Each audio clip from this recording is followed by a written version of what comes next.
Hey everybody, welcome back. It's good to be back. It's been a couple of weeks since I've been able to shoot any videos because we've been too busy. The shop is loaded with orders. We've got new employees. There's boxes everywhere, parts everywhere. We're still waiting on parts to come in. The parts have come in. Orders are going out the door right now, and it's so busy over there, it's hard to just have a moment to shoot some videos. It's Saturday today, so that helps a little bit, but we've had to move things out here to the listing room and just set up kind of a makeshift spot to shoot so that I can start getting some of these videos done for you guys. I know you guys have been emailing me, want to know when the next video is coming out. Well, today's a good day, and I'm going to try to get some knocked out for you guys, and we're going to look at this little Klipsch speaker that we've talked about it a couple of times because it measured really well. Of all the Klipsch models that I've had in here, this little RP-500M has had a pretty good response, but there were some issues with it, and I'm going to go over that stuff with you and show you guys where it started and where it ended up. Like what did I do with this, and how did I make it better, and is it worth it to go through and upgrade this thing? And I think it is. It's a nice little model that they made. It's just like the RP-600, but it has a little 5-inch woofer instead of the 6-inch woofer. Another thing you guys keep asking me about is how to get this stuff off. Like, how do I open this up? This little beauty ring just clips on, and you just kind of go around it in a circle like this, just popping it out. And once you get it popped off, just a little push-in connectors there. Then you can unscrew it all and take the woofer out. So it's really not that hard. Tweeter 2, there's just a rubber gasket, basically like a rubber ring that goes around the tweeter, and it's pretty easy to remove. Once you remove it, screws are all there, you can just unscrew the tweeter and it comes right out. So it's a lot easier to work on than it looks. So yeah, not a problem. Let's look at the frequency response measurement, the on-axis response. As you've seen it before in some of the other videos. It's pretty smooth, but there are some issues with it. There's a little knee that you'll see around 700 to 800 hertz. There's a little bump there. And if you look at the spectral decay, you can see there's a little stored energy there too. So what that's going to do is create a little bit of a hot spot. So you're listening to it, those upper vocal regions, there's going to be a little forwardness, a little brightness that's there, and that's going to get fatiguing a little bit. It's not huge, but it's a little bit of a bump. So I did address that in the upgrade. We look at the horizontal off-axis response, we see that the response of this tweeter drops off really smoothly as you go off-axis. So it's really smooth in that direction. There's still a little bit of a humped up area there in that 700 to 800 range, but overall not bad. At least on this model there wasn't a big time arrival issue where drivers were out of phase and they weren't summing. They were okay.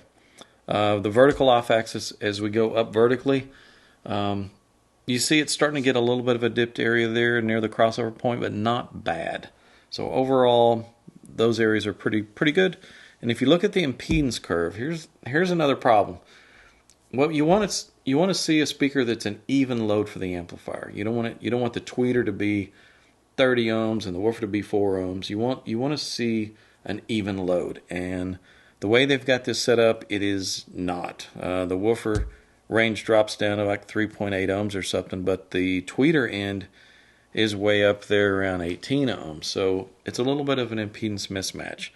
A lot of the reason for that is they're just using an inline resistor on the tweeter to bring the levels down, which is the cheapest thing to do because then it just requires one resistor rather than using an inline resistor and using a resistor in shunt to balance the impedance.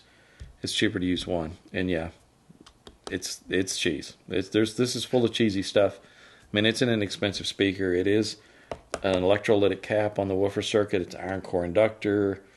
There's a little polyester film cap there of some kind on the tweeter, and a little air core inductor, and 1 cent cast resistor. So it's a pretty simple circuit, but yeah, it's a little cheesy. So what did I do with this thing? I fixed it. I went through and I balanced it out a little bit. Let's look at the on-axis response now, and you'll see I softened that area where it was a lot of brightness, where that knee was. That knee has been pulled down. and it's no longer there. If you look at the crossover response, you'll see that the tweeter response rolls off really smooth. I mean, this is a pretty good little tweeter that they've got that they're using in this series. I'm not having to put a bunch of parts on it to have to correct it. It's a low order filter, and the woofer's response rolls off really smooth too. It would be a pretty simple filter if I didn't have to put a little notch filter right there where that little knee is, and I'm pulling that little knee down out of it. So that added 3 more parts to the woofer circuit, having that little notch filter there. Other than that, it's basically a second order filter. The roll off on it's really good, and there was a bunch of breakup in the upper frequency range of this thing, but it's high enough in range that it's not a problem. The crossover has pulled it out of it. They sum really well. Looks really smooth. Now let's look at the horizontal off axis, and you'll see it looks perfect. I mean, it drops off really smoothly as you move off axis, perfectly even. If you look at the vertical off axis now, there's no drop out in the response as you move up and down vertically. So you've got a speaker after the upgrade that stays consistent vertically and horizontally, and it's going to have a really balanced in-room response. So very different than what it was before. The spectral decay, as you see now, is a little cleaner. That area where that little hump was is gone, and the impedance is now balanced. So it's an easier load to drive, and it turns this thing into a pretty nice little speaker. And of course, we're no longer going to have the cheese in the crossover. All the parts that we'll send out for you in the upgrade kit, all air core inductors from RC, good quality, high purity copper. There's one capacitor in the tweeter circuit. I'm gonna give you guys a sonic cap in that position, so you got some really good clarity. There's RC polycaps in the woofer circuit. One's in a notch filter. If it wasn't for the notch filter, this would be a really cheap parts count, a low parts count, really inexpensive. The sonic cap makes it a little more expensive, so we're bumping things up a little bit, but it's worth it. It turns a little speaker that was a nothing little speaker that was going to probably be hard to listen to and not have much clarity and be a bit muddy into something that's going to be really clear, great detail, and great response in every direction. So parts, one sheet of no-res, one set of tube connectors, all new wiring. The total came to $300 even.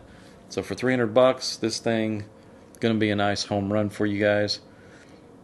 It's going to really turn this thing around. So yeah, if you're interested, we'll have it on the website shortly. You'll be able to just click on it and order it online.